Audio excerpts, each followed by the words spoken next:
Robschild. Nothing I say is investment advice. Welcome to the show where we view financial markets through crystal ball gazing. JP Morgan once said, "Millionaires don't need astrologers, but billionaires do." And so we begin.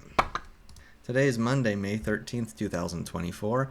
Tomorrow, on Tuesday, we have PPI, and Wednesday, CPI coming out. With the Fed strangling the economy, I maintain the view that these numbers are going to surprise the markets and cool off here. Why fight the Fed? Why believe otherwise?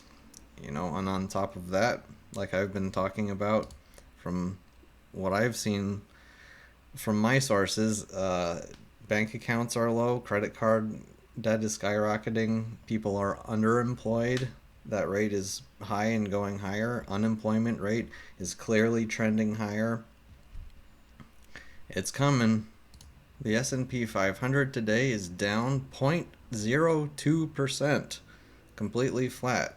No data coming out today. The markets are definitely waiting to see what happens with this PPI and CPI data. And when we go to the Fear and Greed Index, it's not a coincidence. This is exactly at 50. We're exactly neutral. I've been talking about this, I saw us going from fear to less fear, and I thought we were headed into neutral, and it makes perfect sense. PPI coming out tomorrow. We want to see what happens with that, and then we'll decide if we want to start getting greedy or fearful.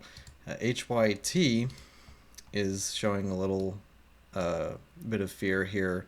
I'm always surprised to see the differences of what's going on with high yield corporate bonds and preferred shares, the pricing of those, and what's going on in stocks. And so I talked about this wedge and how we broke out of it on Friday, and how it was very likely we'd head down to about halfway, at least halfway down this wedge, and that's exactly what happened today. This was a very easy chart to read. It playing out very expectedly, but yeah. And again, neutral. It's kind of like we're trying to go back to a neutral position here.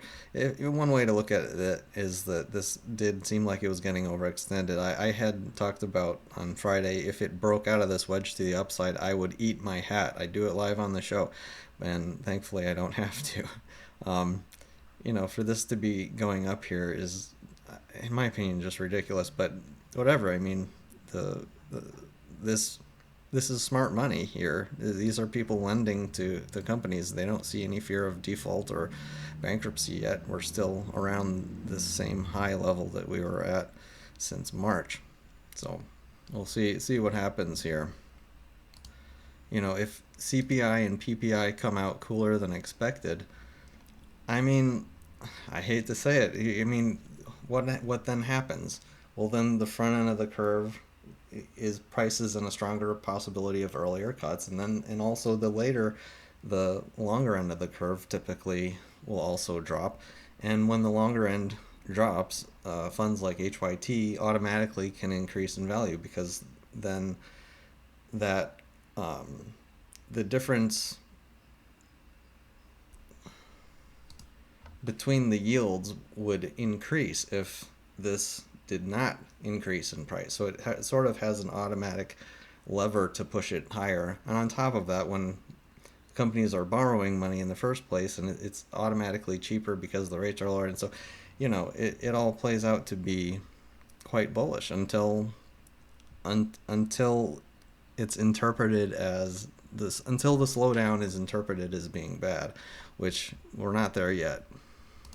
In the VIX as well, the pricing of options contracts, we had a huge pop today, 8%. However, it's nothing to write home about. This is, again, seeming like it's just getting to sort of a neutral point over the past 6 months or so. We're kind of in the low mid range of where we've been for a while, all waiting for this PPI and CPI data to come out, in my opinion.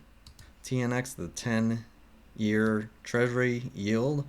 I have been talking about this. I don't have my other line here, but this is a very sturdy channel that we've been in. I talked about This candle here on the 9th is being engulfing of these past three candles, and the Friday being an inside day. So the most likely scenario is that, yes, it seems like this really wants to break through to the downside here, and it will be allowed to as long as the PPI and CPI data doesn't come out too hot on Tuesday and Wednesday of this week. If it's, the funny thing too is that even if it's a little bit higher than expected, markets some have been lately interpreting that as like very good news, and that yields are allowed to go down. And so, I think that's happening here. I think, when you zoom out on the yields, we have this head and shoulders type pattern that looks like it just, my crystal ball and all, rates are dropping this week. I mean, how could I be wrong? I'm the guy with the crystal ball. Notably, Chinese stocks today. K-Web, my favorite ETF in China, had a nice pop today. This thing has just been on a tear lately. I've been talking about, I have 10% of my portfolio in Chinese equities, mostly in this fund, K-Web, and we went up by 3.8% today. This is looking as bullish as can be, and it's just a good scenario. The Chinese economy hit rock bottom. They turn on their money press, and they're at that point in the cycle where they can finally add value to their stock valuation. So exciting time to be in China, in my opinion. As bearish as my midterm outlook for stocks is, I hate to admit it, but this chart is looking bullish. This is the triple Qs, the NASDAQ 100. Today we have a confirmation candle that broke above this line here that I'm interpreting as a head and shoulders pattern, and so the likelihood of the NASDAQ actually ripping higher here to about 470 in my crystal ball, actually right now, again, I hate to admit this, because overall I think stocks are so overvalued, and this is like dumb money at play here, chasing new highs. The PE ratios, the valuations, with a slowdown going on, I don't think earnings are gonna support this market, but that's what's going on. And that's all I have for you for today. Again, Tuesday, Wednesday, look out for that PPI and CPI data. Could really rock things, flip things around, send things flying all over the place. We'll see. And that's all I have for you today. Thank you for watching. Robschild.